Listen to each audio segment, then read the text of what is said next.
بسم اللہ الرحمن الرحیم یثبت اللہ الذین آمنوا بالقول الثابت فی الحیاۃ الدنیا وفی الآخرہ ویذل اللہ الظالمین ویفعل اللہ ما یشاء۔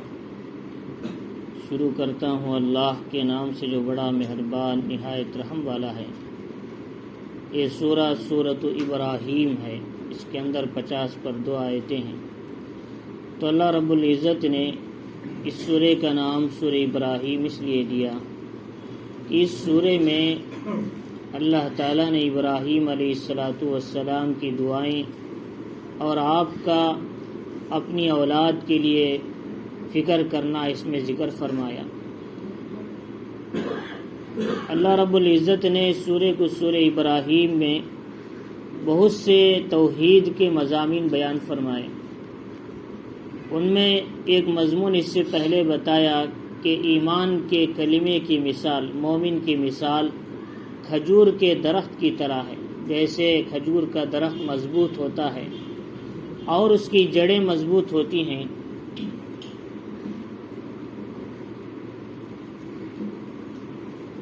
اور اس کی جڑیں جیسے مضبوط ہوتی ہیں، بالکل اسی طرح ایمان والے کا جو توحید اور کلمہ جو ہے مومن کا مضبوط ہے، باطل ہواؤں اور طاقتوں سے وہ ختم نہیں ہوتا۔ لیکن جو کفر کا کلمہ ہے وہ کمزور ہے، باطل کے مقابلے میں کھڑ نہیں سکتا۔ پھر اللہ رب العزت نے فرمایا جو لوگ توحید پر قائم ہیں، مومن ہیں، مسلمان ہیں، اللہ ان کو دنیا میں بھی ثابت قدم رکھے گا ایمان پر، اور آخرت میں بھی ان کو ایمان پر ثابت قدم رکھے گا۔ جو لوگ اپنے ایمان کی فکر کرتے ہیں زندگی میں، تو لہٰذا جو لوگ اپنے ایمان کی فکر کرتے ہیں، اس کی نگہداشت رکھتے ہیں اور اس کو بڑھانے کی، اس کو بنانے کی، اس کی حفاظت کرتے ہیں، اللہ موت کے بعد دنیا کی زندگی میں، قبر میں اللہ اسے کلمے پر قائم رکھتے ہیں۔ فی الحیات دنیا کا مطلب یثبت اللہ الذین آمنوا، اللہ ثابت رکھتے ایمان والوں کو بالقول الثابت، قول ثابت پر۔ قول ثابت کا مطلب کلمہ لا الہ الا اللہ محمد الرسول اللہ صلی اللہ علیہ وسلم پر۔ کہاں؟ دنیا کی زندگی میں، یعنی قبر میں بھی۔ قبر میں بھی اس آدمی کو ثابت قدم رکھتے ہیں۔ جیسے انسان کو قبر میں دفن کر دیا جاتا، ابھی چند قدم ہی واپس ہوتے ہیں، 2 فرشتے ان کے پاس آ جاتے ہیں، منکر نکیر۔ تو لہٰذا وہ سوال کرتے ہیں ماں ربک، تمہارا رب کون ہے؟ ماں دینک، تمہارا دین کیا ہے؟ ماں تقول فی ھذا الرجل، حضور کے بارے میں پوچھتے ہیں، ان کے بارے میں تمہارا کیا رائے ہے؟ تو جو آدمی ایمان پر قائم ہوگا اللہ اسے ہر بات کو یاد دلائیں گے، دین کیا ہے، حضور کیا ہے، اور ہمارے نبی کا عمل کیا ہے، اور کیا ہمارے دین کا تقاضا کیا ہے، وہ ساری چیزیں اس کے سامنے اللہ تعالیٰ لے کر آئیں گے۔ وہ جواب دے گا میرا رب اللہ ہے، میرے نبی حضور صلی اللہ علیہ وسلم ہیں، یہ سارے جوابات وہ دے گا۔ لیکن جو آدمی دنیا پر دین پر قائم نہ رہا، دین کے تقاضوں پر نہیں چلا، اور پوری زندگی نافرمانی، اللہ کی ناشکری اور انکار میں گزار دی، وہاں قبر میں جانے کے بعد اسے کچھ بھی یاد نہیں آئے گا۔ وہ کہے گا لا عالم، میں کچھ نہیں جانتا، میں کچھ نہیں جانتا، میں وہی کہتا ہوں جو لوگ کہتے ہیں۔ یعنی اس کے پاس اس کا علم نہیں ہے، آخرت کا، قبر کا، حشر کا، اپنے نبی کا، اللہ کا، دین کا کوئی علم اس کے پاس نہیں۔ اس وقت اسے فرشتے یہ گرز مار کر پوچھیں گے کہ لا دریت ولا تلیت، کیا تو جاننے کی کوشش نہیں کیا؟ کیا تو پڑھنے کی کوشش نہیں کیا؟ علماء، اہل علم، جاننے والوں سے تو نے معلوم نہیں کیا؟ تیرے سامنے کتنے لوگ آتے تھے، ان کو اپنی زندگی کی اصلاح کی فکر نہیں کیا، تو کیا جواب دے گا؟ تو لہٰذا وہاں جو آدمی کیا ہے ایمان پر قائم نہ ہوگا دنیا میں، قبر کا جواب نہیں دے سکے گا۔ جو آدمی ایمان پر، اعمال پر قائم رہے گا، قبر میں بآسانی جواب دے سکے گا۔ لہٰذا بعض لوگ رٹ کر چلے گئے، بھئی ہمیں رٹ کر جائیں گے، قبر میں نہیں آتا، کیونکہ دنیا میں دین پر نہیں چلے تھے۔ دین پر چلتے تو قبر میں بآسانی آ جائے گا، اس کے زبان پہ کوئی تکلیف اٹھانے کی ضرورت ہی نہیں۔ تو لہٰذا اللہ کہہ رہی اسے ثابت قدم رکھیں گے، دنیا کی زندگی میں یعنی قبر میں بھی اور آخرت میں بھی جب اللہ کے سامنے پیش ہوگا، جب بھی بندہ اقرار کرے گا اے اللہ میں نے تیرے احکام پر، تیری توحید پر، نبی کے سنت پر زندگی گزار کر آئی، میں اسی کی گواہی دیتا ہوں، آخرت میں وہی گواہی دے گا۔ تو لہٰذا اسی لیے جو آدمی دنیا میں جیسی زندگی گزارتا ہے ویسی موت آتی، جیسی موت آتی ہے ویسے اٹھایا جاتا۔ یا ابا سفیان تموتون کما تعیشون وتبعثون کما تموتون، اے ابو سفیان جیسی زندگی گزارو گے ویسی موت آئے گی، جیسے مرو گے ویسے اٹھائے جاؤ گے قیامت کے دن۔ اچھی زندگی گزاری تو اچھی موت آئی تو آخرت میں اچھے بن کر اٹھیں گے۔ موت اعمال خراب تھے تو موت بھی بری آئے گی، لہذا اس کے نتیجے میں آخرت میں بھی ذلت کے ساتھ اٹھیں گے۔ تو لہذا اس لیے فرمایا کہ آدمی کو ایمان کی محنت کرنا، اپنے آپ کو دین پر چلانے کی فکر کرنا۔ اس لیے محمد الرسول اللہ صلی اللہ علیہ وسلم سے ایک صحابی نے پوچھا اللہ کے نبی کوئی نصیحت فرما دے، تو حضور صلی اللہ علیہ وسلم نے فرمایا قل آمنت باللہ واستقم علیہ، کہو کہ میں اللہ پر ایمان لایا اور اسی پر مرتے دم تک قائم رہتا ہوں میں اور اسی پر رہوں گا۔ یہ تمہارے لیے نصیحت ہے، حضور نے ان کو فرمایا، یعنی کہنا کہ میں توحید پر، اللہ پر ایمان لاتا ہوں اور اسی توحید پر مرتے دم تک قائم رہوں گا، اس نیت اور اس ارادے کے ساتھ، اس عمل کے ساتھ زندگی گزارنا ہے۔ جب جا کر کیا ہوگا، فرشتے اس کی موت کے وقت آئیں گے، اسے خوشخبری دیں گے جنت کی، اور دنیا میں بھی آخرت میں بھی غم نہ، اسے کے لیے غم نہیں ہے، کوئی رنجیدگی نہیں آخرت میں، بلکہ جنت میں جانے تک فرشتے اس کے ساتھ ساتھ رہیں گے۔ ان الذين قالوا ربنا الله ثم استقاموا تتنزل عليهم الملائكة الا تخافوا ولا تحزنوا وابشروا بالجنة التي كنتم توعدون، اسے خوشخبری دیں گے جنت کی۔ فرمایا پھر اسے کہیں گے ہم دنیا میں بھی تمہارے ساتھ، نحن اولیاؤکم فی الحیات الدنیا وفی الآخرہ، آخرت میں بھی جنت میں جانے تک ہم تمہارے دوست رہیں گے، تمہیں کوئی تکلیف، رنجیدگی، پریشانی اٹھانے کی ضرورت نہیں ہے۔ تو اللہ رب العزت فرما رہی وَيُذِلُّ اللَّهُ الظَّالِمِينَ وَيَفْعَلُ اللَّهُ مَا يَشَاءُ، لیکن ظالموں کو اللہ گمراہ کر دیتے ہیں۔ مطلب یہ ہے اللہ تعالیٰ ان کو بلا دیں گے قبر میں، وہ بولنا چاہیں گے تو بھی ان کی زبان سے نہیں آئے گا ہمارا رب کون ہے، ہمارے نبی کون ہے، اور یہ بول نہیں سکیں گے اس لیے کہ انہوں نے دنیا میں دین پر زندگی نہیں گزاری ہے۔ فرمایا وَيَفْعَلُ اللَّهُ مَا يَشَاءُ، اللہ جو چاہتے ہی کرتے ہیں، اللہ کسی اسباب کے محتاج نہیں ہے۔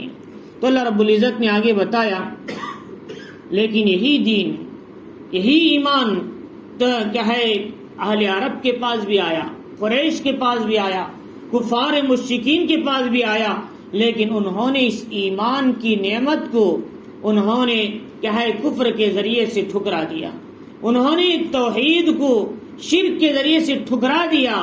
اللہ اسی کو کہہ رہے ہیں الم تر الی الذین بدلوا نعمت اللہ، کیا تم نے نہیں دیکھا جن لوگوں نے اللہ کی نعمت توحید کو، ایمان کو شرک اور کفر کے ذریعے سے بدل دیا۔ فرمایا وَأَحَلُّوا قَوْمَهُمْ دَارَ الْبَوَارِ، اور انہوں نے خود بھی گمراہ ہوئے، اپنی خود بھی ہلاک ہوئے، اپنی قوم کو بھی ہلاکت کے گھر میں لا کر کھڑا کر دیا۔ چنانچہ سب سے پہلی جنگ بدر ہوئی، بنو مغیرہ نے اسے قائم کیا۔ بنو مغیرہ ابو جہل کی محنت پر، کوشش پر بڑا مجمع امٹ کر آیا، تقریباً 1100 کا مجمع تھا، اور وہ سب کے سب ایمان سے پھرے ہوئے تھے، دین سے پھرے ہوئے تھے۔ چنانچہ انہوں نے خود بھی گمراہ ہوئے اور دوسروں کو بھی ہدایت کی طرف جانے سے روک دیا۔ کیا ہوا؟ خود بھی ہلاک ہوئے، وہ بھی ہلاک کیے گئے۔ 70 مشرکین مارے گئے، 70 قید ہوئے، اور بڑے بڑے مشرکین مارے گئے۔ کیوں؟ اس لیے کہ انہوں نے نعمت کا انکار کر دیا، ناشکری کی۔ اور فرمایا کہ دوسرا وقت احد کا زمانہ آیا سن 3 ہجری میں، تو اس وقت بنو امیہ سامنے آئے، ابو سفیان، انہوں نے بڑا مجمع آیا ان کے ساتھ، وہ بھی ہلاک ہو گیا، تباہ ہو گیا۔ تو لہٰذا انہوں نے خود بھی گمراہ ہوئے، خود بھی ہلاک ہوئے، دوسروں کو بھی ہلاکت کے گڑھے میں لا کر کھڑا کیا۔ وَجَعَلُوا لِلَّهِ أَنْدَادًا لِيُضِلُّوا عَنْ سَبِيلِهِ، اور انہوں نے اللہ کے ساتھ شریک ٹھہرایا تاکہ لوگوں کو اس کے راستے سے گمراہ کر دیں۔ چنانچہ عرب کے اندر بت پرستی کا نظام چالو ہوا۔ عمر ابن لحی قبیلہ جرہم کا سب سے پہلے اس نے بتوں کو لا کر مکے میں رکھا، پھر وہاں سے بتوں کا نظام شروع ہوا، لوگ اپنے اپنے بت بنائے، شادی کا خدا ہے، بارش کا خدا، زندگی بنانے کا خدا، بگڑی بنانے کا خدا، اور کیا ہے بیماری سے بچانے کا خدا، انہوں نے اسے 360 بتوں میں تقسیم کر دیا تھا۔ تو چنانچہ قل تمتعوا فإن مسیرکم الی النار، اللہ نے کیا کہا، بھئی ہم تمہارے سامنے ہدایت کے راستے کھولے، تمہارے سامنے کتاب اللہ آئی، اسے سمجھانے کے لیے رجال اللہ پیغمبر آئے، لیکن تم نے ان کی بات نہیں مانی، کتاب بھی بھیجی، کتاب کی گائیڈ کرنے والوں کو بھی بھیجا، تم نے دونوں کا انکار کیا، کیا ہوا کہ تم انتظار کرو اور انتظار کرو، جب ہماری پکڑ آئے گی تو پھر تمہارا ٹھکانہ دنیا میں ہلاکت، آخرت میں عذاب تک پہنچنا ہے۔ فرمایا قل تمتعوا، فائدہ اٹھاؤ، فإن مسیرکم الی النار، تمہارا ٹھکانہ دوزخ کی طرف پہنچنا ہے۔ چنانچہ کیا ہے کفار و مشرکین کا بڑا مجمع، وحد، خندق تک بھی مارا گیا، بہت سے لوگ جہنم رسید ہوئے، بلکہ کیا ہے حدیبیہ کے موقع پر اللہ تعالیٰ نے بہت سوں کو ہدایت دی۔ حضرت خالد ابن ولید سیف اللہ، جن کا لقب تھا، اسلام لائے، ابو سفیان اسلام لائے، بڑے بڑے صحابہ، صفوان ابن امیہ اسلام لائے، تو بڑے بڑے جو مشرکین تھے، اللہ تعالیٰ نے جن کو ہدایت دینا تھا ہدایت دیا، لیکن جن کو ہدایت نہیں تھی، جو خود گمراہ ہونا چاہتے تھے اور ہدایت کی طرف آنا نہیں چاہتے، وہ سب کے سب جہنم کے گڑھے کی طرف پہنچ گئے۔ تو اللہ رب العزت نے آگے بتایا قل لعبادی الذین آمنوا یقیموا الصلاۃ، فرمایا کہ اے میرے بندو، نبی پاک علیہ السلام کہہ دیں قل لعبادی الذین، میرے بندوں سے جو ایمان والے ہیں۔ دیکھو اللہ کس انداز سے سمجھا رہی، یہ ایک تو بندہ بول رہی، ایک تو میرے بندے بول رہے ہیں، کتنی شفقت کے ساتھ، کوئی کہے بیٹا، کوئی کہے اے میرا بیٹا، اے میرے بیٹے، یا جیسا کہ لقمان علیہ السلام نے اپنے بچے سے نصیحت کی، یا بنیا، اے بیٹا نصیحت قبول کرو، شرک مت کرو، نافرمانی نہ کرو، ماں باپ کے ساتھ اس نے سلوک کرو، اور تنہائیوں میں بھی اللہ سے ڈرو، نماز قائم کرو، اچھائیوں کا حکم کرو، برائیوں سے روکو، یہ سب ہمت کے کام ہیں، صبر کیا کرو۔ کہ انہوں نے کیسی نصیحت کی؟ اللہ کہہ رہے ہیں میرے بندوں سے کہہ دو جو ایمان والے ہیں، گویا ایمان کا لانا اللہ کی شفقت کی علامت ہے، اللہ کی رحمت کی علامت ہے، اللہ کے قرب کی علامت ہے۔ اللہ نے ایمان کے ذریعے ہم کو اپنی رحمت میں داخل کر لیا، ورنہ ایمان نہ ہوتا اللہ ہمیں دھتکار دیتے باہر اور کہتے جاؤ تمہارے لیے کوئی رستہ نہیں، اور رحمت کا اور کیا ہے مغفرت کا، تو پھر آج کیا ہوتا، ہم کیسے بچ سکتے؟ تو اللہ کہہ رہی کہ میرے ایمان والے بندوں سے کہہ دو یقیموا الصلاۃ، نماز قائم کرو۔ نماز پڑھو نہیں، نماز پوری دنیا پڑھ رہی ہے، نماز قائم کرو، یعنی وقت پر پڑھو، وضو کامل کرو، اور نماز کو قضا مت کرو، نماز میں سستی مت کرو، نماز میں دھیان برابر رکھو، نماز کے فرائض کا، سنن کا، واجبات کا اور مستحبات کا خیال رکھو، یہ ساری تفصیل کے ساتھ تم نماز کے قائم کرنے والے بنو گے۔ یہ نماز کا قائم کرنا، ورنہ نماز وقت چھوڑ کر پوری دنیا پڑھ رہی ہے، گھر میں قضا کر رہی، مسجد میں جا کر بعد میں پڑھ رہی، یہ تھوڑی نماز قائم کرنا۔ پورا قرآن اٹھا کر دیکھیں، اللہ نے کبھی نماز پڑھنے کا حکم نہیں دیا، اقرأوا الصلاۃ نہیں بولے، اللہ نے کہا اقیموا الصلاۃ، نماز قائم کیا کرو کہا۔ تو نماز قائم کرنے میں ساری چیزیں، اور فرمایا وَإِنفِقُوا مِمَّا رَزَقْنَاهُمْ، تو اللہ کے حقوق پورا کرنے کے لیے نماز پڑھنا، کیونکہ نماز ہی تمام عبادتوں کا مغز ہے، نماز کے بغیر کوئی عبادت قابل قبول نہیں کہلاتی۔ اس لیے محمد الرسول اللہ صلی اللہ علیہ وسلم نے آخری زندگی میں کیا کہا تھا؟ الصلاۃ الصلاۃ، آہستہ بول رہے ہیں، حضرت علی کان لگا کے سنیں، الصلاۃ الصلاۃ، نماز پڑھو، میں ہوں تو بھی نماز پڑھو، میں دنیا سے جاؤں تو بھی نماز پڑھو۔ نماز قیامت تک کے لیے مسلمانوں پر فرض کی گئی۔ ان الصلاۃ کانت علی المؤمنین کتابا موقوتا، ایمان والوں پر وقت مقررہ پر نماز فرض کی گئی۔ کب تک نماز پڑھنا، کب تک عبادت کرنا؟ وَاعْبُدْ رَبَّكَ حَتَّىٰ يَأْتِيَكَ الْيَقِينُ، موت کے آنے تک عبادت کیا کرو، نماز پڑھو۔ فرمایا نماز ایک وقتیہ نہیں ہے، نماز ایک عمری نہیں ہے، نماز ایک جوانی کی حد تک نہیں ہے۔ لہذا بعض لوگ سمجھے ہم نے چند روز نماز پڑھ لی، اب ہمارا دل بن گیا، اب دل سے نماز پڑھنے لگے۔ یہ دل کی کوئی نماز نہیں. نماز عمل سے ہے، نماز جوارے سے ہے، نماز اعضاء سے ہے، نماز جسم کے کیا ہے اعضاء کے ساتھ ادا کرنے کا نام ہے. فرمایا اس لیے فرمایا نماز قائم کرو جس سے اللہ کا تعلق پیدا ہوگا. اور بندوں سے تعلق کے لیے تم کیا کرو؟ فرمایا اپنے مالوں کو خدا کے راستے میں خرچ کیا کرو. اللہ سے تعلق عبادت سے، بندوں سے تعلق زکوٰۃ سے، صدقات سے، دین کے کاموں میں اللہ اپنے مالوں کو خرچ کرنے سے.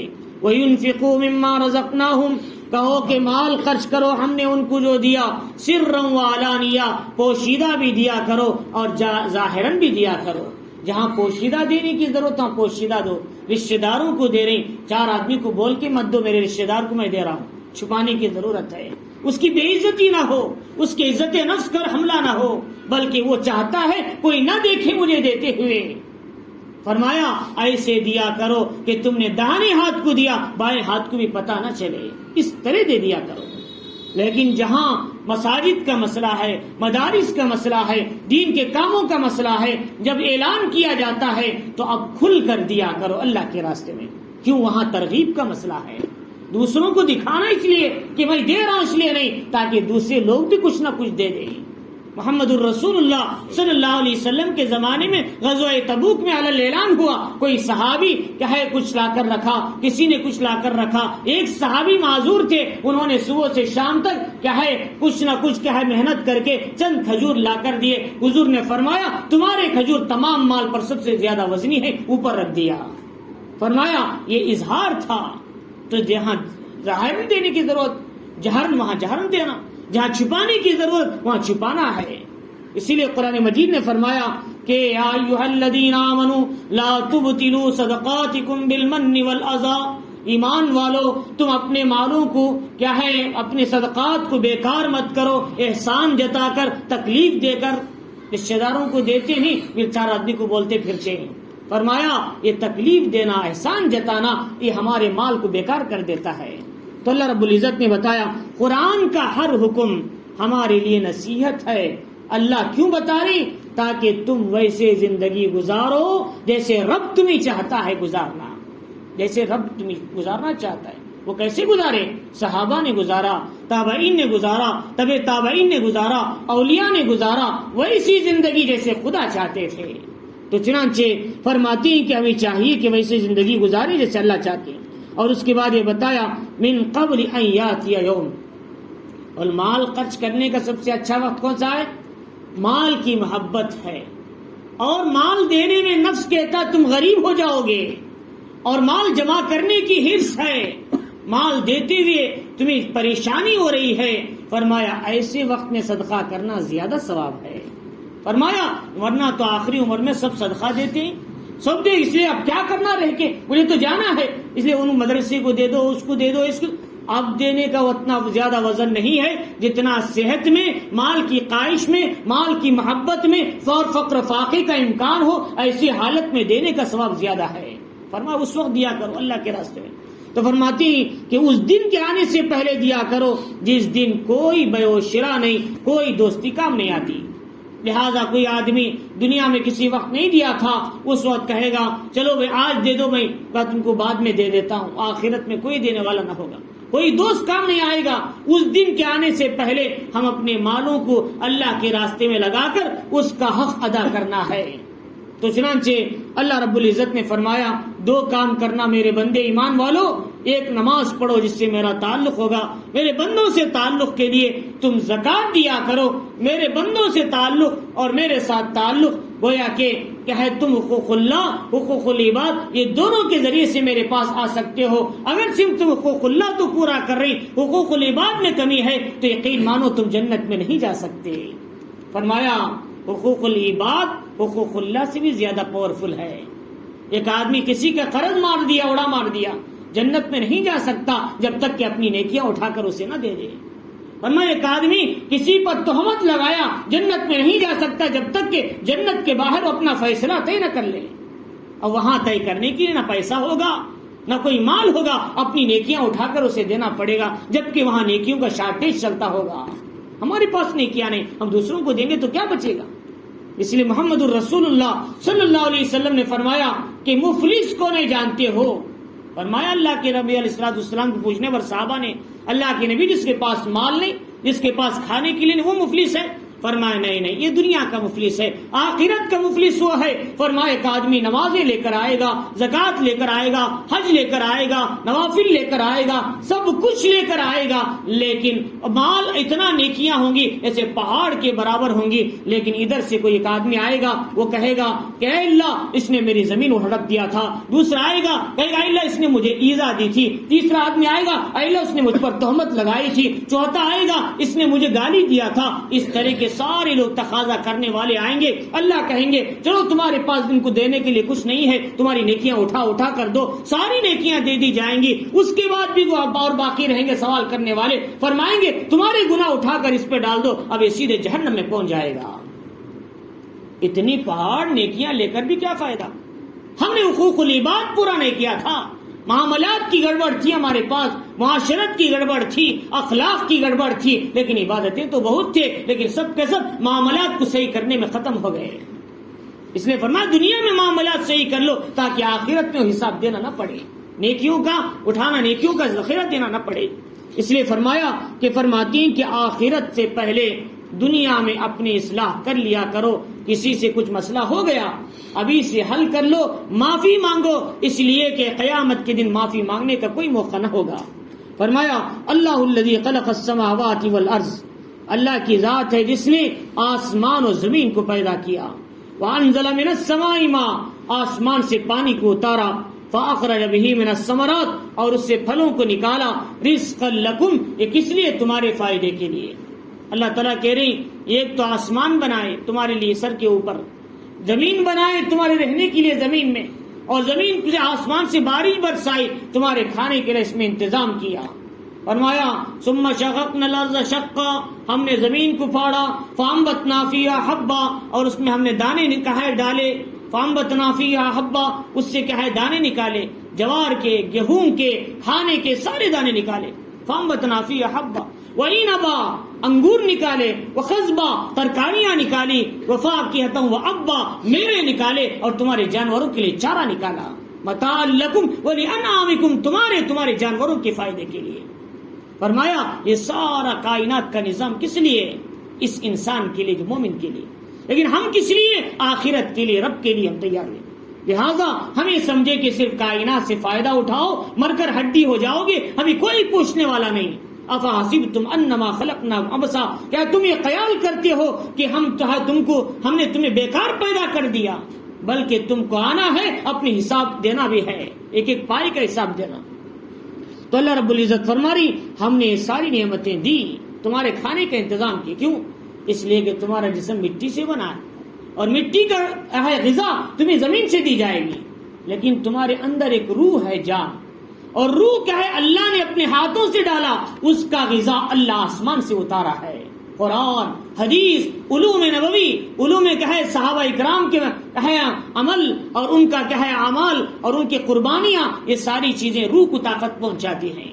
فرمایا اس لیے روح کو مضبوط بناؤ، جسم اگر کمزور ہوا کوئی فرق نہیں پڑتا، روح کمزور ہوا یہ دنیا اور آخرت کا بڑا نقصان ہے۔ اسی لیے علماء کہتے ہیں اگر جسم کی کیا ہے اگر ہم نے نگرانی نہیں کی تو زیادہ سے زیادہ آدمی مر جائے گا، لیکن ہم نے روح کی نگرانی نہیں کی، ایمان کی نگرانی نہیں کی، تو کیا ہوگا کہ ہمارا ایمان ختم ہوگا، اس سے دنیا اور آخرت کا بڑا نقصان ہوگا۔ تو لہٰذا اس لیے فرمایا روح کی فکر کیا کرو۔ تو اللہ رب العزت آگے فرما رہی وَسَخَّرَ لَكُمُ الْفُلْكَ لِتَجْرِيَ فِي الْبَحْرِ وَبِأَمْرِهِ، تمہارے لیے اللہ نے کشتیوں کو مسخر کیا تاکہ تم سمندر میں اس کے حکم سے چل سکو۔ لہذا آج فلائٹ کا نظام ہے، آج دیگر سواریاں ہیں، لیکن پہلے زمانے میں جو کیا ہے امپورٹ اور ایکسپورٹ کے لیے آج بھی بڑی بڑی چیزیں جو ہے کشتی کے ذریعے سے ہی چلتی ہیں۔ چنانچہ بڑے بڑے پتھر ہیں، ہندوستان سے افریقہ اور کیا ہے اٹلانٹک تک بھی جانے والے بڑے بڑے جہاز وہ ہیں جو پتھروں کو لے کر جاتے ہیں جہازوں کے اندر، بڑے بڑے پتھر۔ لہذا یہ چلانے والی ذات کون ہے؟ اللہ ہے، الم تر ان الفلک تجری فی البحر بنعمت اللہ لیریکم من آیاتی ان فی ذلک لآیات لکل صبار شکور، بے شک اس میں ہر صبر شکر کرنے والے کے لیے نشانیاں ملتی ہیں۔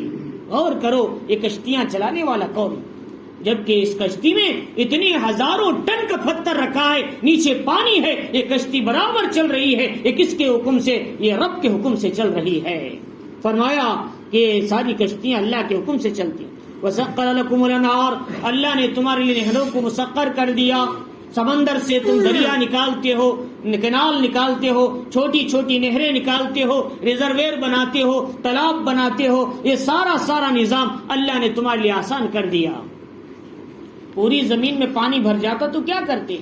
سمندر سے راستہ نہ نکلتا تو پھر پانی نکالنے کے راستے نہ ہوتے تو کیا کرتے؟ اللہ نے سارا نظام پانی کا بھی تمہارے لیے چلایا۔ فرمایا وَسَخَّرَ لَكُمُ الشَّمْسَ وَالْقَمَرَ، اور پھر اللہ نے سورج کی گرمی کو تمہارے لیے دے دیا۔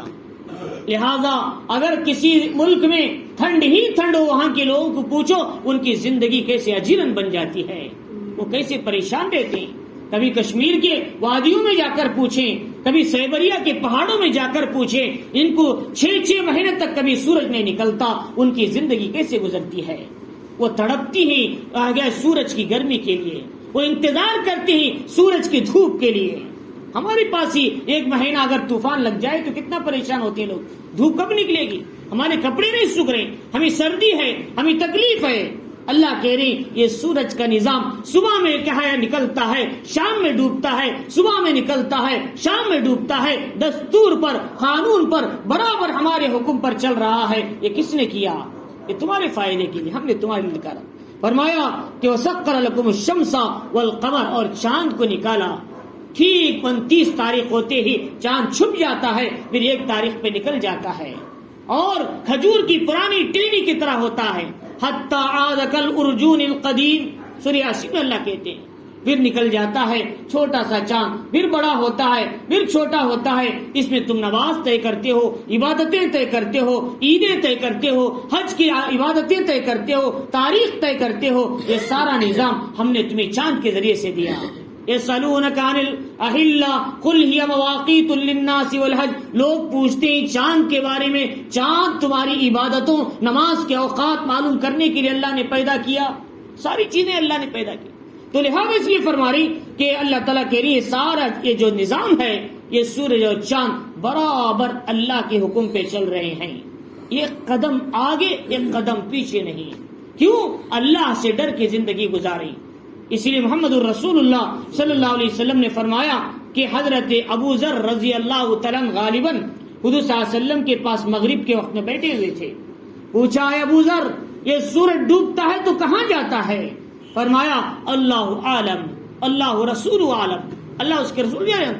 حضور نے فرمایا یہ سورج ڈوبتا ہے اللہ کے سامنے جا کر سجدہ ریز ہو جاتا ہے۔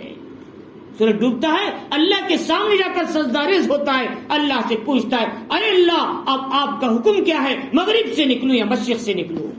اللہ کہتی ہے مشرق سے نکل، پھر مشرق سے نکل جاتا ہے۔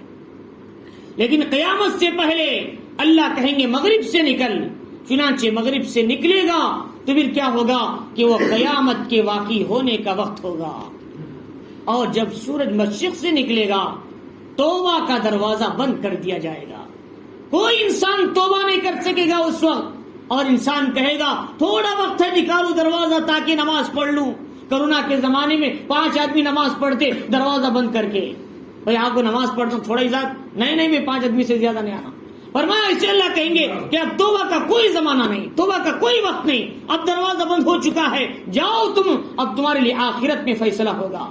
فرمایا آج امت کا بڑا طبقہ بغیر توبہ کی دنیا سے جا رہا ہے، کون فکر کرے ان کے اعمال کی، ان کے دین کی، ان کی آخرت کی، ان کے جنت کی، ان کے آخرت کی نعمتوں کی، اور جیسے ہم جنت کو جانا چاہتے ہیں ان کی کون فکر کرے؟ اسی فکر کرنے کے لیے اللہ نے اس امت کو آخری میں بھیجا ہے۔ کنتم خیر امہ، تم بہترین امت ہو۔ یہ امت کا ٹائٹل تمہارے اوپر باقی رہنے کے لیے تم یہ کام کرو، لوگوں کو اچھائیوں کی دعوت دو، برائیوں سے روکو، اپنا یقین اپنا ایمان اللہ سے مضبوط بناؤ، جب جا کر تمہارا مقام باقی رہے گا۔ ورنہ تم کیا ہے اللہ تعالیٰ تمہارے مقام تم سے کھینچ لیں گے۔ اللہ رب العزت فرما رہی ان یشاء یذھبکم وَيَأْتِ بِخَلْقٍ جَدِيدٍ، اگر تم دین کا کام نہ کرو گے اللہ تم کو ختم کر کے دوسرے لوگوں کو لائے گا، وہ تم سے اچھا کام کریں گے. ثُمَّ لَا يَكُونُوا أَمْثَالَكُمْ، وہ تمہاری طرح نہ ہوں گے. سورہ محمد میں اللہ کہتے ہیں. تو اللہ رب العزت نے فرمایا کہ اس لیے ہم کو چاہیے کہ اللہ کے لیے ساری نعمت کا نظام، سارا نظام جو چل رہا ہے، تو سورج بھی اللہ کی عبادت میں لگا ہے، اس کی اطاعت میں لگا.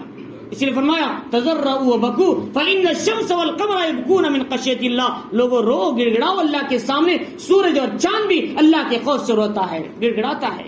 تو اللہ رب العزت نے فرمایا وسخر لكم الليل والنهار، اللہ نے تمہارے لیے دن اور رات کا نظام چلایا. اگر کسی ملک میں اگر 6 مہینے کا دن ہو، ان کو رات کو سونا ہے تو دروازے پیاگ کر کے سونا پڑتا ہے. لہذا آج بھی سویڈن کے کچھ علاقے ہیں 1.5 مہینے تک دن ہی دن رہتا ہے، 1.5 سے 2 مہینے، کبھی وہاں رات دیکھنے کو نہیں ملتا، ہمیشہ اجالا ہی رہتا ہے. وہ لوگ پورا دروازہ پیاگ کرنا، پردے لگانا، اسے پیاگ کر کے سونا پڑتا ہے، ٹائم طے کرنا پڑتا اور 6 گھنٹے سونا پڑتا ہے. اب ان کو رات نہیں، کیا حال ہے ان کا؟ اللہ ہمارے پاس کتنا آسان، 6 بجتے اندھیرا ہوتا ہے، 9 بجتے ہم سو جاتی، صبح 4 بجے 6 بجے پھر اٹھ جاتی، پھر اجالا ہو جاتا ہے. اللہ نے کیسا نظام بنایا. والنوم سباتا، ہم نے نیند کو تمہاری آرام کی چیز بنایا. والنہار معاشا، دن کو محنت کی جگہ بنایا، چیز بنایا. تو لہذا اللہ فرماری رات اور دن کا نظام یہ بھی ہم نے تمہارے لیے کر دیا. وآتاکم من کل ما سألتموہ، تم نے جو مانگا سب کچھ تم کو دے دیا. بیوی مانگے دے دیا، مال مانگا دے دیا، گھر مانگا دے دیا، صحت مانگا دے دیا، اور زندگی کے تمام اسباب دے دیے. اور تمہارے لیے زمین سے پیٹرول نکال دیا، ڈیزل نکال دیا، معدنیات نکالا، کھانے نکالے، فروٹ نکالے، اور تمہارے لیے سونے اور چاندی نکالے. یہ سارا نظام تمہارے لیے دے دیا، جو مانگا دے دیا. وآتاکم من کل ما سألتموہ، کیا ان نعمتوں کا تم شمار کر سکتے ہو؟ کیا کوئی دنیا میں ایسا ہے ہماری نعمتوں کو شمار کر سکتا ہے؟ ہماری ایک نعمت کا حق پوری زندگی سر سجدے میں رکھ دے تو وہ ادا نہیں کر سکتا. یہ آنکھ کی قدر، یہ کڈنی کی قدر، یہ ہارٹ کی قدر، یہ دماغ چلنے کی قدر کون جانتا ہے؟ یہ کھانا اندر جانے کے بعد واپس آنے سے بند ہونے والے وال کی قدر کون جانتا ہے؟ وفی انفسکم افلا تبصرون، اندر جھانک کر دیکھو ہم نے تمہیں کیسی نعمتیں عطا فرمائی. قرآن کہتا ہے سورہ زاریات میں. تو اللہ رب العزت فرما رہی، اسی لیے حضرت پیر ذوالفقار صاحب نقشبندی دامت برکاتہم نے کہا فرمایا ایک مرتبہ کہ میرے ڈاکٹر صاحب میرے پاس آئے. بہت بڑے ڈاکٹر صاحب تھے، بڑے سرجن تھے وہ، لیکن وہ ہمارے پاس مہمان بن کے آئے. بڑے بڑے بزرگوں کے پاس جاتے ہیں لوگ ان کی اصلاح کے لیے، ان کے پاس تربیت کے لیے. تو آئے ہمارے پاس، تو ایک وقت ایسا ہوا کہ وہاں کمرے بنے ہوتے ہیں ان کے لیے، تو ان کے لیے کھانا رکھا گیا اور انتظام کر دیا، اور صبح میں پانی بھی رکھ دیا، پانی کا بھی انتظام کر دیا، مصلی رکھ دیا، سب کچھ رکھ دیا ان کے لیے، اور پلنگ کا بھی انتظام کیا. اب وہ دروازہ آڑا کر کے آ گئے. اب کیا ہے، صبح میں جا کر دیکھا بھئی حضرت مہمان کیا کر رہے ہیں. تو صبح میں 4-4:30 بجے غالباً، تو اس وقت میں جا کر دیکھا تو ڈاکٹر صاحب ویسے ہی ٹیک لے کر بیٹھے ہوئے جیسا رات میں بیٹھے ہوئے تھے. تو پوچھا کیا بھائی تم کو سوئے کیوں نہیں؟ تمہیں اتنا اچھا بہترین نرم گدا لگا ہوا ہے، آرام کی تمام سازباب مہیا ہیں، تم سوئے کیوں نہیں؟ فرمایا حضرت بات یہ ہے کہ مجھے کیا ہے، یہ ریٹرن وال میرا خراب ہو چکا ہے. ریٹرن وال یہ ہے، انسان جو کھانا کھاتا ہے کھانے کے بعد وہ وال ایسے پیک ہو جاتا ہے، ایسے نوالا گیا اس پر ایک آ کر ہے ایسے ڈھکن بند ہو گیا. اب انسان سو جاتا ہے تو کھانا واپس نہیں آتا، وہ ریٹرن وال بولتے ہیں. حضرت میرا ریٹرن وال خراب ہوا، پوری دنیا کے ڈاکٹر مل کر اسے صحیح نہیں کر سکے، لہذا مجھے سونا نصیب نہیں ہے، میں سونے کی نعمت سے محروم ہو چکا ہوں. اب بتاؤ ایک آدمی گھنٹے بیٹھا رہے ٹرین میں، چاہے 4 گھنٹے 8 گھنٹے 20 گھنٹے، وہ چاہے گا تھوڑی کمر سیدھا کر لوں. اب بتاؤ ان کا حال کیا ہوگا؟ ان کو پوری زندگی کمر زمین سے لگانے کا موقع نہیں ہے. اگر اللہ ایک نعمت چھین لے تو پوچھو اللہ کی کیسی کیسی نعمتیں ہمیں عطا کی ہیں. تو لہذا اللہ فرما رہی کہ ہم نے سب کچھ تمہیں دے دیا. وَإِن تَعُدُّوا نِعْمَتَ اللَّهِ لَا تُحْصُوهَا، اگر تم اللہ کی نعمتوں کو شمار کرنا چاہو تو تم شمار نہیں کر سکتے. إِنَّ الْإِنسَانَ لَظَلُومٌ كَفَّارٌ، بے شک انسان بڑا ہی ناشکرا، بڑا ہی ظالم ہے. اللہ نے ظلم کا لفظ لائے. ظلم یہ مبالغے کا صیغہ ہے. شکور کیا ہے زیادہ شکر کرنے والا, اور کیا ہے ظلم زیادہ ظلم کرنے والا. وَقَالَ الْإِنسَانُ جَهُولًا, انسان تو بڑا جاہل ہے. قرآن نے کہا مطلب بڑا نادان ہے, اسے کیا ہے اس کے سامنے ساری چیزیں آنے کے بعد بھی مانتا نہیں, تسلیم نہیں کرتا. تو چنانچہ اللہ کہہ رہے تو انسان تو بڑا ظالم ہے, بڑا ناشکرا ہے, میری اتنی نعمتیں کھا کر بھی میری عبادت نہیں کرتا, میرے سامنے سر نہیں جھکاتا. دنیا کے ہر کونے میں جانے کا وقت ہے, دنیا کا ہر کام کرنے کا وقت ہے. وہ پیاز لانے کے لیے وقت ہے, ترکاری لانے کے لیے وقت ہے, دکان کھولنے کے لیے وقت ہے, کاروبار چلانے کے لیے وقت ہے, فیکٹری کھولنے کے لیے وقت ہے, لیکن صبح کی نماز میں میرے سامنے سر جھکانے کے لیے وقت نہیں ہے. جبکہ میری نعمت پوری رات سوتا رہا, اگر میں نیند سے محروم کرتا تو اسے کون نیند دیتا. تو لہذا اللہ کہہ رہے تو انسان بڑا ناشکرا ہے. تو اللہ کہہ رہی اس لیے ہمیں چاہیے کہ اللہ کی ناشکری نہیں بننا, اللہ کے شکر گزار بندے بننا. اللہ تعالیٰ ظلم کس لیے کہہ رہی, انسان اللہ کی عبادت کرنے کے بجائے, اللہ کی اطاعت کرنے کے بجائے غیر اللہ سے انسان اپنا تعلق جوڑ لیتا ہے. فرمایا یہ بھی ظلم ہے. اس لیے حضرت لقمان علیہ السلام نے اپنے بچے سے کہا یا بنی لا تشرک باللہ, بیٹا شرک نہیں کرنا, ان الشرک لظلم عظیم, شرک بہت بڑا ظلم ہے. کیوں؟ اس لیے کہ اللہ کو چھوڑ کر وہی خالق ہے, وہی رازق ہے, وہی الہ ہے, وہی معبود ہے, اسے چھوڑ کر کسی اور کو الہ سمجھنا, کسی اور کو خدا سمجھنا, کسی اور کو مشکل کشا حاجت روا سمجھنا, یہ شرک میں آتا ہے, یہ ظلم میں آتا ہے. اس لیے کہ وضع الشیء فی غیر محلی, جس سے مانگنا ہے اس سے مانگنے کے بجائے کسی اور سے مانگنا, یہ ظلم کہلاتا ہے. فرمایا اس لیے شرک کرنا بھی بڑا ظلم ہے. حضرت صحابہ اکرام رضوان اللہ تعالی علیہ مجمعین سے فرمایا الذین آمنوا ولم يلبسوا ایمانهم بظلم اولئک لهم الامن وهم مهتدون. قرآن کہتا ہے جو لوگ ایمان لائے لیکن اپنے اعمال کو ظلم سے نہیں ملایا, کہ والذین آمنوا ولم يلبسوا ایمانهم بظلم. اور کیا ہے جب یہ آیت نازل ہوئی تو صحابہ اکرام نے کہا اللہ کے نبی ہم میں سے کون ظلم نہیں کرتا, کچھ نہ کچھ ظلم تو ہو ہی جاتا کہیں نہ کہیں. حضور نے فرمایا ظلم سے مراد وہ لوگ ہیں جو ایمان لا کر پھر غیر اللہ سے اپنا تعلق جوڑ لیتے ہیں. ایک طرف ایمان کے دعوت بھی دو, ایک طرف ایمان کے توحید کے ولولے بھی گاؤ, اور دوسری طرف کسی اور سے بھی مانگ لو, کسی اور سے بھی حاجتیں رکھو, کسی اور سے بھی منتیں لگاؤ, تو پھر تمہارا ایمان کہاں محفوظ رہا شرک سے, بلکہ تمہارا ایمان شرک کے ساتھ ملا ہوا ہے. ایسا ایمان جو شرک سے ملا ہوا ہے ہمارے پاس قابل قبول نہیں ہے. اللہ کہتے ہیں ان اللہ لا یغفر ان یشرک به ویغفر ما دون ذلک لمن یشاء اولئک لهم الامن وهم مهتدون. جو اپنا ایمان شرک سے خالی لے کر آئیں گے, غیر اللہ سے خالی لے کر آئیں گے, ایسے لوگ ہی قیامت کے دن امن میں رہیں گے اور ہدایت یافتہ ہوں گے. اور ایسا ایمان کس کا تھا؟ صحابہ کا ایمان تھا, تابعین کا ایمان تھا, اولیاء اللہ کا ایمان تھا. فرمایا اسی ایمان کی سطح کو بنانے کے لیے کہا آمنو کما آمن الناس, ویسا ایمان لاؤ جیسے صحابہ کا ایمان تھا. تھوڑا برابر بھی شرک ان کے ایمان میں ملاوٹ نہیں تھی شرک کی. آج ہمارے ایمان کے اندر شرک کی ملاوٹیں زیادہ ہیں, شرک کی ملاوٹ. ہر چیز سے ڈرتے ہیں ہم لوگ, ہر چیز سے ڈرتے ہیں.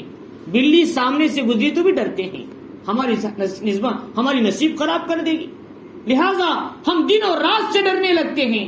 بھائی رات میں خرچ نہیں دینا چاہیے, رات ہمیں ہلاک کر دے گی. رات میں نمک نہیں بیچنا چاہیے, ہمیں رات ہلاک کر دے گی. تو کیا کیا فیصلے ہم نے بنا رکھے. لہذا کچھ لوگ کہتے ہیں بھائی جنازہ نہیں اٹھانا چاہیے, بیوی اگر پریگننٹ ہے اسے نقصان ہو جائے. بھائی جنازہ اٹھانا ثواب ہے, کوئی مر جائے تو 3 مہینے گھر خالی کرو, گھر نقصان پہنچائے گا. یہ پتھر اینٹ کیا نقصان پہنچائے گا, جبکہ انسان ایک دوسرے کو صحیح معنی میں نقصان نہیں پہنچا سکتا جب تک کہ اللہ نہ چاہے. تو جو جاندار چیز کچھ نہیں کر سکتی, بے جان چیز انسان کو کیا کرے گی. فرمایا آج ہمارا ایمان شرک سے ملا ہوا ہے, ہمارا ایمان ظلم سے ملا ہوا ہے. تو پھر بتاؤ ہم ایمان کی سطح کو کب بنائیں گے, ہم اپنے ایمان کو خالص کب بنائیں گے, اپنے توحید کو خالص کب بنائیں گے. یہ سارے جو زمانے کی پہلے ہمارے بزرگوں کو علم نہیں تھا, ہمارے بڑوں کو علم نہیں تھا, انہوں نے بول دیا. بہرحال ان کو علم نہیں تھا, اللہ معاف کرے, لیکن ہم جان بوجھ کر رہے ہیں. علماء بیان کر رہے ہیں, مفتی بیان کر رہے ہیں, روزانہ مسئلے بیان کیے جا رہے ہیں. روزانہ قرآن کی تفسیریں ہو رہی، حدیث بیان کی جا رہی، پھر بھی ہمارے اپنے شرکیہ غلط عقائد کو چھوڑنے کے لیے ہم تیار نہیں. تو لہٰذا اس لیے فرمایا کہ ہم ایمان کو خالص لے کر جانا ہے. اللہ کہہ رہے ہیں تو انسان بڑا ناشکرا، بڑا ظالم ہے. تو اللہ رب العزت نے آگے بتایا اسی توحید کے اپنانے والے پیغمبر حضرت ابراہیم علیہ السلام، جن کی توحید پوری کائنات میں حضرات پیغمبروں میں ان کا بڑا مقام تھا. فرماتی ہیں اللہ نے ان کا ذکر فرمایا، اذ قال ابراہیم رب اجعل ھذا البلد آمنا. ابراہیم علیہ السلام نے اپنی بیوی بچوں کو جنگل بیابان میں چھوڑ کر آئے، مکے کے علاقے میں جہاں پہاڑیاں تھی. اس کے بعد آپ نے دعا کیا جب وہ آباد ہوا کچھ، اے اللہ اس شہر کو امن والا بنا، مکے کو امن والا بنا. وجنبنی وبنی ان نعبد الاصنام، اور مجھے میری اولاد کو بت پرستی سے بچا. دنیا میں دو چیزیں، ایک تو امن ہونا ہے، ایک انسان ایمان پر ہونا ہے. امن ہے، ایمان پر ہے تو سمجھو دنیا بھی بن گئی، آخرت بھی بن گئی. امن نہیں ہے، انسان شاہی محلات میں بھی امن سے زندگی نہ گزار سکتا. ایک آدمی بادشاہ ہے اور منسٹر ہے یا پھر سیاستدان ہے یا بہت بڑا کیا ہے پی ایم ہے، اب اسے خطرہ ہے کہ کوئی بھی ملک اس پر حملہ کر سکتا ہے، کوئی بھی ملک اس پر حملہ کر سکتا رات میں. تو اب کیا اسے شاہی محل میں نیند آئے گی؟ کیا اسے شاہی محل میں سکون سے سوئے گا؟ کیونکہ امن اسے نہیں ہے. لہذا اس لیے فرمایا ابراہیم علیہ السلام نے سب سے پہلے مکے والوں کے لیے انہوں نے امن مانگا. اس لیے محمد الرسول اللہ صلی اللہ علیہ وسلم نے دعا سکھائی، اللہم انی اسألک العفو والعافیہ. اے اللہ عفو عطا فرما، عافیت عطا فرما، دنیا میں بھی آخرت میں بھی، اور جنت کی کامیابی دے اور دوزخ سے بچا لے. لہذا حضرت صحابہ کہتے ہیں ایمان کے بعد سب سے بڑی نعمت عافیت ہے، اللہ سے عافیت مانگا کرو. اور دوسری بات یہ بتائی کہ ہم کو بچنا کس سے ہے؟ شرک سے بچنا ہے، توحید پر قائم رہنا. مرتے دم تک انسان کلمہ توحید کو اخلاص پر قائم رکھنا ہے، تاکہ یہی کلمہ اخلاص ہمیں جہنم سے بچا کر ایک نہ ایک دن جنت میں پہنچانے کا سبب بنے گا. لہذا اس لیے فرمایا ابراہیم علیہ السلام نے بھی سب سے پہلی جو دعا کیا تو کیا مانگا؟ اے اللہ میری اولاد کو امن دے، میری اولاد کو شرک سے بچا. یہ دو اہم امپارٹنٹ دعائیں. اور اس کے بعد یہ کہا ربی انہن اضللن کثیرا من الناس. اے اللہ یہ بت پرستی، یہ بتوں نے کیا ہے، یہ غیر اللہ نے بہت سو کو گمراہ کر دیا.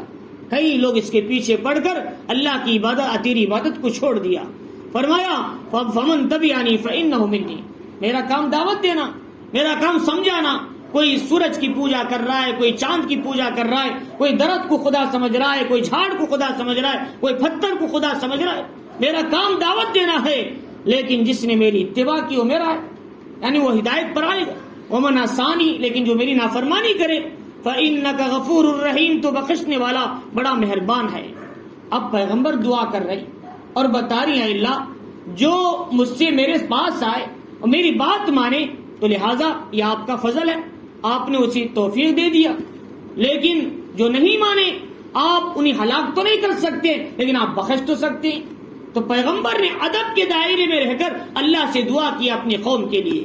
یہی تو عیسیٰ علیہ السلام نے بھی کہا تھا ان تعذبهم فإنهم عبادك وإن تغفر لهم فإنك أنت العزيز الحكيم. اے اللہ ان کو عذاب مت دے، حکم نہیں کر رہے ہیں، اگر آپ عذاب بھی دے سکتے ہیں. اور فرمایا کہ دوسری بات اللہ تعالیٰ نے کہ ہلاک کر دے، ان کو ہلاک مت کیجیے بلکہ ادب کے تقاضے کے ساتھ اے اللہ ان کو بخش دیجیے. تو لہٰذا پیغمبروں نے ہمیں دعا کرنے کا طریقہ سکھایا. ہم جیسے چاہے دعا شروع کر دیے. سب سے پہلے دعا شروع کر دی اے اللہ ہماری کیا ہے بیماری دور کر دے، ہمیں گھر دے دے، ہمیں بلڈنگ دے دے، ہماری فیکٹری دے دے، ہمیں کاروبار دے دے، ہمیں آج کی صبح کا بادشاہ بنا دے. یہ کیسی دعا ہے؟ دعا کرنے کے طریقے اللہ کے نبی نے سمجھائے. سب سے پہلے اللہ کی بڑائی کرو، بڑے حضور پر درود بھیجو، اس کے بعد اپنے گناہوں کی معافی مانگو، اس کے بعد تمام امت مسلمہ مومنین مومنات کے لیے دعائیں مغفرت کرو، اس کے بعد اپنی حاجتیں مانگو، اللہ تمہاری دعاؤں کو قبول کرے گا. دعا کرنے کا طریقہ یہ ہے. ہم اٹھاتی کیا ہے اللہ کی تعریف تو ہے نہیں، سیدھے شروع کر دیے. لہذا ہم کو دعا کرنے کا طریقہ سیکھنا چاہیے. لہذا سب سے پہلے الحمدللہ رب العالمین، اللہم لک الحمد کما انت اہل. آگے ہے اس طریقے سے دعاؤں کو شروع کرنا ہے. اے اللہ تیری تعریف جیسا کہ تو اہل ہے. اے اللہ تیری تعریف آسمان و زمین پورے کائنات کے بقدر تیری تعریف ہے. فرمایا اس طریقے سے دعا کریں اور اس کے بعد درود شریف، اس کے بعد اللہ سے مغفرت مانگے. اس لیے سلیمان علیہ السلام نے اللہ سے کیا مانگا؟ رب اغفر لی وہب لی ملکا لا ينبغی لأحد من بعدی. سورہ صاد میں انہوں نے کہا اے اللہ میرے گناہوں کو بخش دے. پیغمبر ہیں، پیغمبر کے کیا گناہ ہوں گے؟ پیغمبر تو معصوم ہوتے ہیں، لیکن کیا دعا کر رہے ہیں؟ اے اللہ میرے گناہوں کو بخش دے. تو سمجھا رہے دعا ایسا کرو، پہلے مغفرت مانگو اللہ سے، اپنے گناہوں کی معافی مانگو، اپنے آپ کو چھوٹا بناؤ، اپنے آپ میں متواضع لاؤ، اور اس کے بعد اللہ کے سامنے مانگو. سیدھے جا کر کسی سیاستدان کے پاس بھائی فلاں جگہ زمین سینکشن کر دے، فلاں جگہ کیا ہے ہمارے نام پہ کر دے، یا فلاں کام کر دے، تو کیا سنے گا وہ؟ لہذا اس کے سامنے میمورنڈم پیش کرتے ہیں اور اس کے سامنے اس کی تعریفی کلمات پیش کرتے ہیں. جب دنیا کے حقیقی سیاستدان کا حال یہ ہے، کائنات کا پروردگار کے سامنے دعا کرنے کا طریقہ ہم نے نہیں سیکھا تو کیا اس کا سیکھا؟ تو فرمایا اس لیے ہمیں چاہیے کہ اللہ کے سامنے مانگنے کا طریقہ سیکھنا چاہیے. اور پیغمبروں نے سمجھایا ادب کے تقاضے میرے کر اللہ سے مانگو. اور اس کے بعد سمجھایا رب انی اسکنت من ذریتی بواد غیر ذی زرع. اے اللہ میں نے اپنی اولاد کو ایسی زمین میں بسایا جہاں پر گھاس اور پھوس کا کوئی نام نہیں، درخت نے، ریتیلی زمین، پہاڑ، دھوپ اور گرمی کی چھاؤ وہاں سے اترتی ہے تو پورا عرب گرمی سے تپتانے لگتا ہے. اور اتنی گرمی پہلے عرب کی ہوتی تھی، کوئی آدمی چاول اور پانی ڈال کر کسی تاہے برتن میں عرب کی زمین میں رکھ دیتا تھا تو چند گھنٹوں میں، چند منٹوں میں وہ کھانا پک جاتا تھا. ایسی گرمی عرب کی ہوتی تھی. اسی گرمی میں حضرت بلال حبشی رضی اللہ تعالیٰ عنہ کو سلا کر اور ان کے اوپر گرم چٹان کو رکھا، لیکن انہوں نے کہا احد میری جان تو جا سکتی ہے لیکن میں ایمان نہیں چھوڑ سکتا. صحابہ اکرام نے کیسے قربانیاں دی. تو لہٰذا اس لیے فرمایا کہ اللہ، انہوں کہتے ہیں کہ ہاں اللہ میں نے بے آب ہو گیا زمین میں چھوڑ دیا لا کر. اور کہاں چھوڑا؟ تیرے مقدس گھر کے پاس چھوڑا، کعبۃ اللہ کے پاس.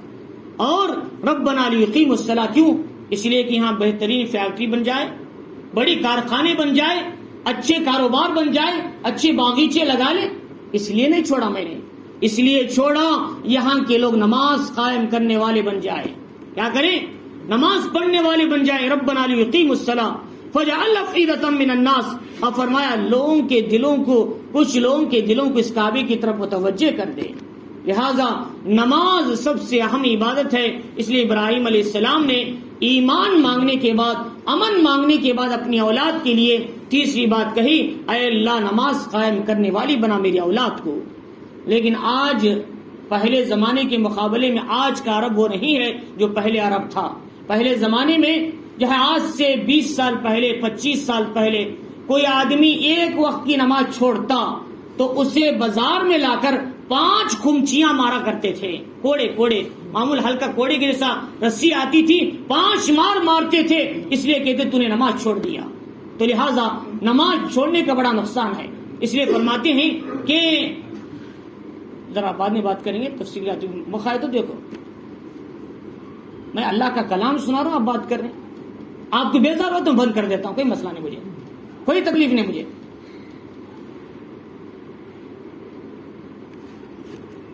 میرا اصول یہ ہے، اس لیے میں میرے بیان کے وقت میں، میری تفسیر کے وقت میں کوئی بات نہیں کرنا. اللہ کے کلام کے سامنے کسی کو کوئی بات کرنے کی جرات نہیں ہونا چاہیے، کیونکہ اللہ کا کلام سنایا جا رہا ہے. تھوڑی میں اپنی لفاظی کر رہا ہوں، میری لفاظی کر رہا ہوں تو میں ابھی بند کر دیتا ہوں، مجھے ضرورت نہیں. میں جو بات بول رہا ہوں اگر قرآن و حدیث کے خلاف ہے تو میں ابھی بند کر دیتا ہوں. خدا کا فضل ہے 17 سال اس شہر میں مجھے تفسیر کرنے کا موقع ملا. 17 سال، میں بارہا بولتا ہوں، اس شہر میں میں نے 17 سال قرآن کی تفسیر کی ہے اور 7 مرتبہ پورا قرآن تفسیر سے ختم کرنے کا موقع ملا ہے. 7 مرتبہ، 1 مرتبہ نہیں. تو لہٰذا اس لیے میں بتا رہا ہوں آپ کو. تو میں بتا رہا تھا کہ جو آج کے جو زمانے میں عرب کے اندر حال یہ ہے کہ پہلے زمانے میں نمازی جو ایسا ہوتے تھے کہ وہاں پر قرآن اسی اصول پر چلتے تھے، ایسی اذان ہوتی تھی اپنے دکان بند کر کے فوراً نماز کی طرف آ جاتے تھے. ایک گاہک آتا تھا، کہتا بھائی ہمیں 20 لاکھ سونے کی ضرورت ہے. تو کہتے بھائی پہلے نماز پڑھ لے، بعد میں 20 لاکھ تو سنا لے سکتا ہے. میرے نزدیک تیرے 20 لاکھ کی کوئی حیثیت نہیں میرے رب کے نماز کے سامنے. یہ کہتے تھے پہلے کے تاجر عرب کے اندر، کیوں وہاں اس حقیقت پر چل رہے تھے، ربنا لیقیموا الصلاۃ، اے اللہ عرب والوں کو وقت پر نماز پڑھنے کی توفیق دے دے، اس لیے میں نے یہاں پر بسایا میری اولاد کو، اس لیے میں نے یہاں قربانی دیا، میری چھوٹی سی اولاد، میری ننھی سی اولاد، جبکہ 65 سال کی عمر میں مجھے ہوا ہے بچہ، لیکن اب مجھے آپ حکم دے رہے کہ میں تنہا جنگل بیابان میں اپنی بیوی اپنے بچے کو چھوڑ کر آؤں۔ یہ کیوں قربانی دے رہا ہوں؟ تاکہ یہاں کے لوگ نماز قائم کرنے والے بن جائیں، وقت پر نماز پڑھنے والے بنے۔ لیکن آج 2-3 سالوں سے عرب میں اعلان کیا گیا اب تم دکان بند کرنے کی ضرورت نہیں، نماز کے وقت میں بھی دکان جاری رکھو۔ اب بتاؤ، اب جہاں کی حکومت نماز کے اندر اتنی سستی ہو، سست و کاہل ہو، تو پھر وہاں حضرت ابراہیم کی حکم پر کہاں عمل ہوگا؟ وہاں قرآن کی کتنی خلاف ورزی ہو رہی ہے، وہاں شریعت کی کتنی خلاف ورزی ہو رہی ہے۔ میں یہ سمجھانا چاہ رہا تھا، تو فرمایا فجعل افئدۃ من الناس تہوی الیہم، فرمایا کہ اے اللہ کچھ لوگوں کے دلوں کو ان کی طرف متوجہ فرما، کعبۃ اللہ کی طرف۔ چنانچہ ابراہیم علیہ السلام کی دعا کا اثر پوری دنیا کے مسلمان آتے ہیں، سوڈان کے بھی آتے ہیں، ملیشیا کے بھی آتے ہیں، انڈونیشیا کے بھی آتے ہیں، عراق کے بھی آتے ہیں، پوری دنیا سے آتے ہیں وہاں پر۔ لیکن آپ نے افئدۃ الناس نہیں کہا، افئدۃ من الناس کہا۔ اے اللہ کچھ لوگوں کے دلوں کے یہاں پر متوجہ فرما۔ اگر افئدۃ الناس بولتے تو پھر کیا ہوتا؟ کعبۃ اللہ نہ رہتا، بے حیائی کا گڑھ بن جاتا، اس میں یہود بھی آ جاتے، نصارہ بھی آ جاتے، مشرک بھی آ جاتے، ملحد بھی آ جاتے، پھر کعبۃ اللہ کی بے حرمتی ہوتی۔ آپ نے دعا کرتے ہوئے سوچ کر دعا کیا تھا، اے اللہ توحید پر چلنے والوں کو یہاں متوجہ فرما۔ قرآن مجید نے کہا کہ کیا ہے، واذن فی الناس بالحج یاتوک رجالا علی کل ضامر یاتین من کل فج عمیق، حج کا اعلان کرو، تمہارے پاس دبلی پتلی چل کر پیادہ ہر حال میں تمہارے پاس لوگ اس کعبۃ اللہ کے حج کرنے کو آئیں گے۔ چنانچہ ابراہیم علیہ السلام نے صفا پہاڑ پر جبل ابو قبیس پہ چڑھ کے اعلان کیا، لوگ حج کعبۃ اللہ بن گئے، آ جاؤ اللہ کے گھر کا زیارت کرنے کے لیے۔ اللہ نے ہر وہ روح کو جو ماؤں کے پیٹ میں تھی، باپوں کے پیٹ میں تھی یا عالم ارواح میں تھی، ان سب کے تک یہ آواز پہنچائی۔ جنہوں نے 1 مرتبہ لبیک کہا وہ 1 مرتبہ حج کریں گے، جنہوں نے 100 مرتبہ لبیک کہا وہ 100 مرتبہ حج کریں گے، کیونکہ انہوں نے حضرت ابراہیم کی دعا کا لبیک کہا تھا۔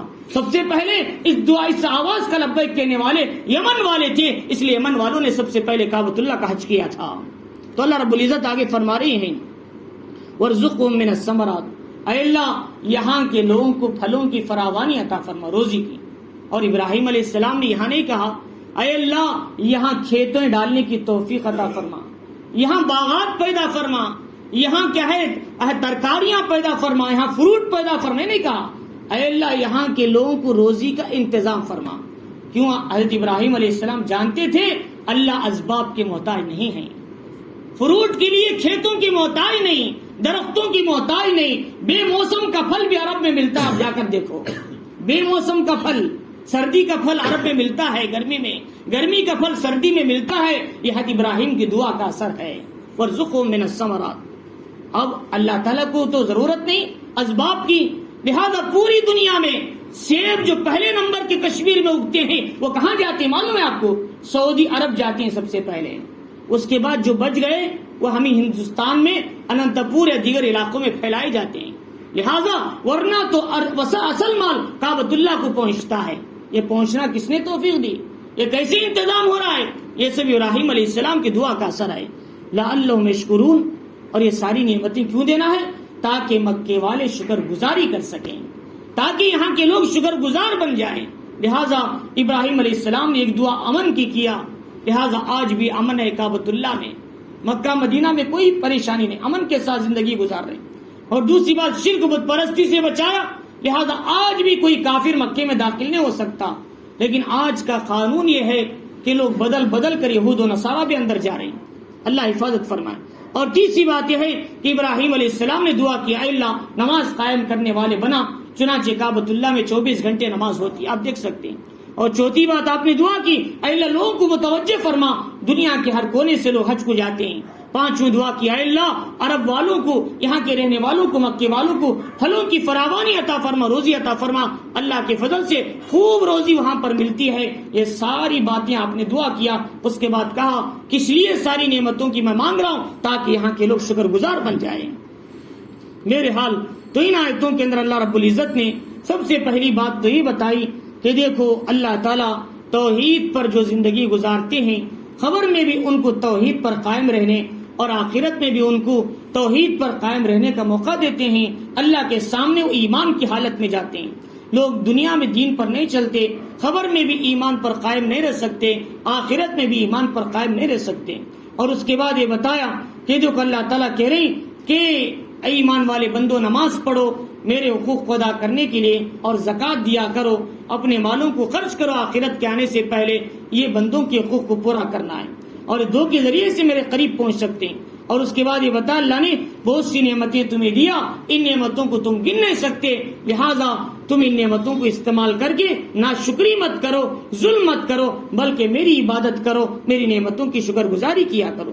اور ابراہیم علیہ السلام کی مثال واقعتاً دیا کہ ابراہیم علیہ السلام توحید کے کیسے پکے پیغمبر تھے کہ انہوں نے آخری وقت میں بھی جبکہ آپ کو آگ میں ڈالا جا رہا تھا، تمام لوگوں نے آ کر کہا حضرت جبرائیل، حضرت میکائیل، حضرت اسرائیل کیا ہم تمہاری مدد کر سکتے ہیں؟ انہوں نے کہا میرا یقین اس رب پر ہے جس نے مجھے پیدا کیا، وہی نے مجھے پیغمبری دی، اسی نے دعوت کی ذمہ داری دی، وہی خدا مجھے بچا لے گا۔ لہٰذا اللہ تعالیٰ نے ابراہیم علیہ السلام کے اس قربانی کو پسند کیا اور کہا کہ ملت ابراہیم حنیفہ، ابراہیم علیہ السلام خالص ایک خدا کی عبادت کرنے والے تھے۔ اے امت محمدیہ تم بھی انہی کی پیروی کیا کرو۔ اللہ تعالیٰ قیامت تک آنے والوں کے لیے یہ حکم دے رہے کہ تم ان کی پیروی کیا کرو۔ اور اس کے بعد انہوں نے ساری جو نعمتیں اللہ سے مانگی اور کہا اے اللہ یہاں کے لوگ شکر گزار بن جائیں۔ لہٰذا اللہ کا اصول یہ ہے اللہ جب بھی نعمت دیتے ہیں ہم سے تقاضا کرتے ہیں، چاہے وہ بیوی بچوں کی نعمت، گھر کی نعمت، مال کی نعمت، تجارت کی نعمت، فیکٹری کی نعمت، جو بھی دنیا کی ہو آخرت کی ہو، فرمایا اللہ ہم سے چاہتے ہیں کہ ہم شکر گزار بندے بنے، لہٰذا ہم کو چاہیے اللہ تعالیٰ ان نعمتوں کو سمجھنے، ہم کو شکر گزار بندے بنے رہنے کی توفیق عطا فرمائے۔